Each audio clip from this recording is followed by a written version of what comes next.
2-door reach-in freezer. First off, the overall dimensions. Left to right, we have a length of 54 inches,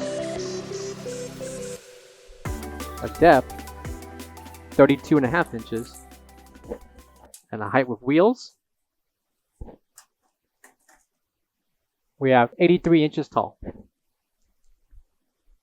Left and right swing doors, and included are 6 adjustable shelves. Please note that the shelves are not assembled for this video, but they will be included. The measurements for each shelf will include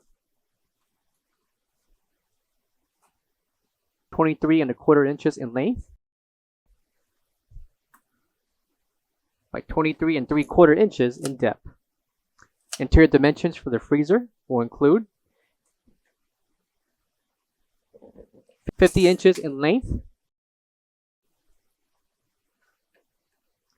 by 26 inches in depth.